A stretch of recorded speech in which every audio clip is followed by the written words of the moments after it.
اپنی مرضی کی دولت منہ مانگا انعام لے۔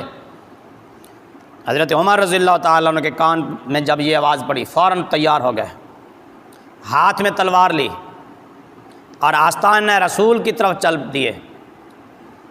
غصے میں سرشار تھے، آنکھیں غصے سے سرخ ہو رہی تھیں۔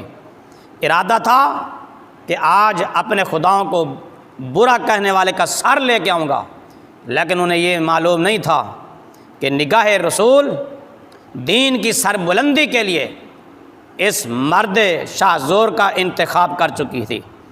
آج اس سے یہ سر لینے نہیں بلکہ سر دینے جا رہا تھا۔ ابھی راستے ہی میں تھے، حضرت نعیم بن عبداللہ رضی اللہ تعالیٰ عنہ مل گئے۔ پوچھا کہ عمر کہاں جا رہے ہو؟ یہ تیور بدلے کیوں ہیں؟ اتنا غصہ کیوں؟ ہاتھ میں تلوار کیوں؟ کہا کہ میں مسلمانوں کے نبی کا سر لینے جا رہا ہوں، مسلمانوں کا قصہ تمام کرنے جا رہا ہوں۔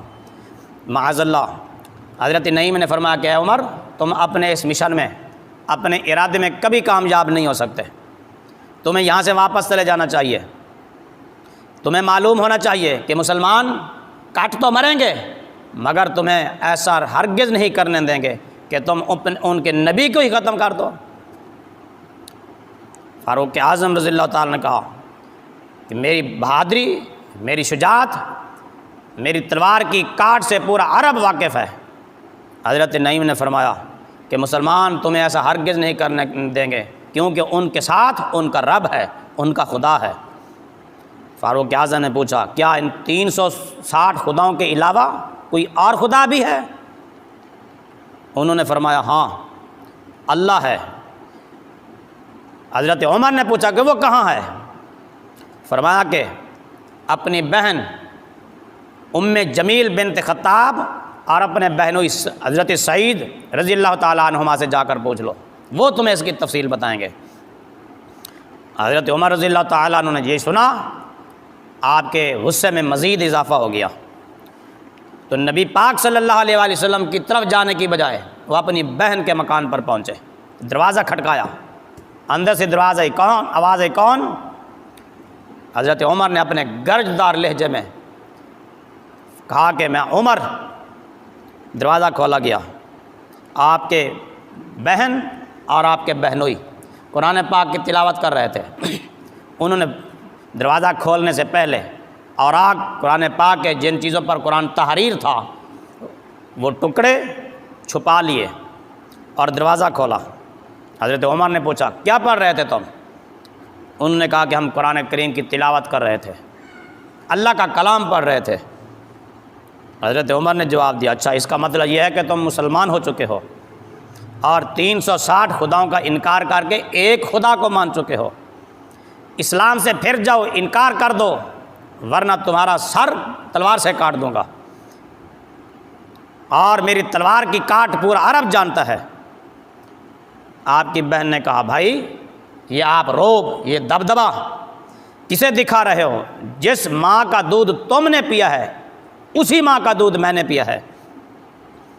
حضرت عمر اپنی بہن کو بے دردی سے مارنے لگے، اور جتنا وہ زیادہ مارتے جاتے تھے اتنا ہی وہ لا الہ الا اللہ کی صدائیں بلند کرتی جاتی تھی۔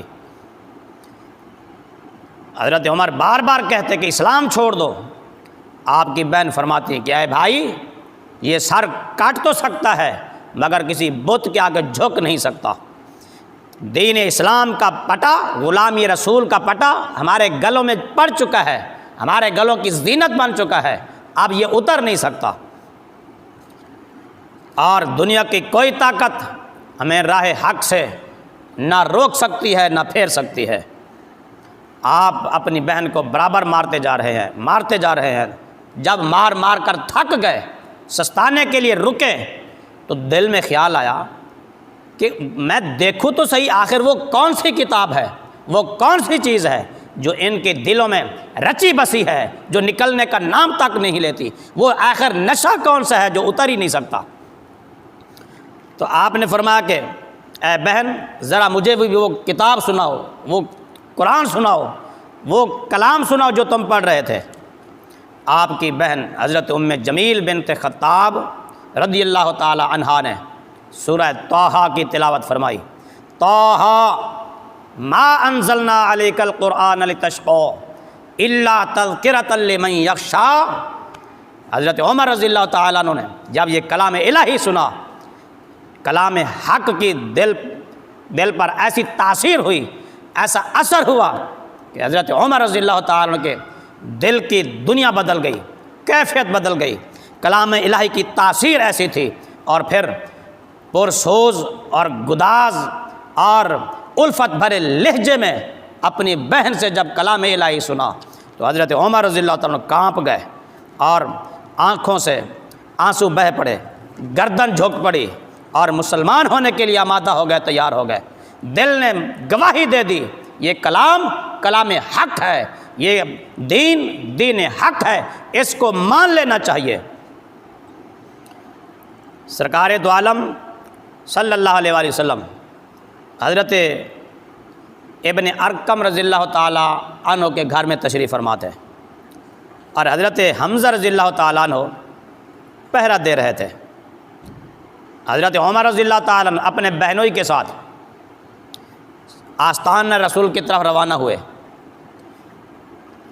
ہاتھ میں تلوار ہے بغیر نیام کے اور آنکھوں میں آنسو جاری ہیں، آسمانوں سے مرحبا مرحبا کی صدائیں بلند ہو رہی ہیں، اور یہ ایک عظیم انقلاب تھا کہ سر لینے والا اب سر دینے جا رہا تھا۔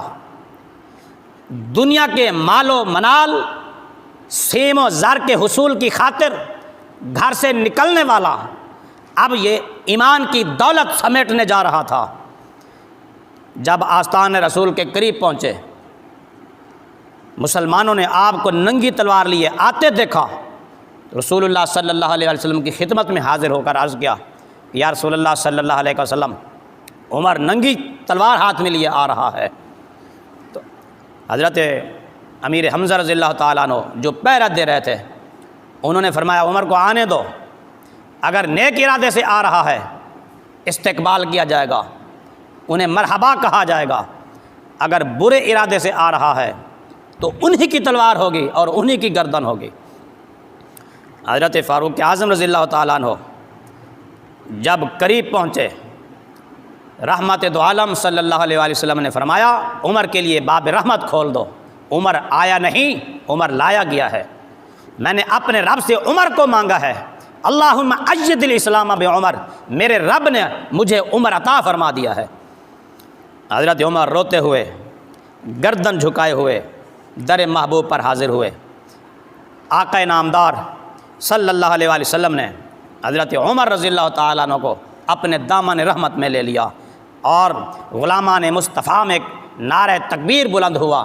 حضرت عمر رضی اللہ تعالیٰ عنہ اسلام قبول کر کے مسلمانوں کی صف میں داخل ہو گئے، اور آپ کے اس اسلام لانے پر اہل آسمان نے بھی جشن منایا اور خوشی کا اظہار کیا، جیسے کہ ابن ماجہ شریف کی حدیث پاک ہے، لما اسلم عمر نازل جبریل علیہ السلام فقال یا محمد صلی اللہ علیہ وسلم لقد استبشر اہل السماء باسلام عمر، کہ جب عمر پاک ایمان لے آئے، اسلام قبول کر لیا، اسلام کی حقانیت کو تسلیم کر لیا، تو حضرت جبریل علیہ السلام آقا نامدار صلی اللہ علیہ وسلم کی خدمت میں حاضر ہوئے، عرض کیا یا رسول اللہ صلی اللہ علیہ وسلم، عمر کے اسلام لانے پر آسمان والوں سے بھی مبارکباد قبول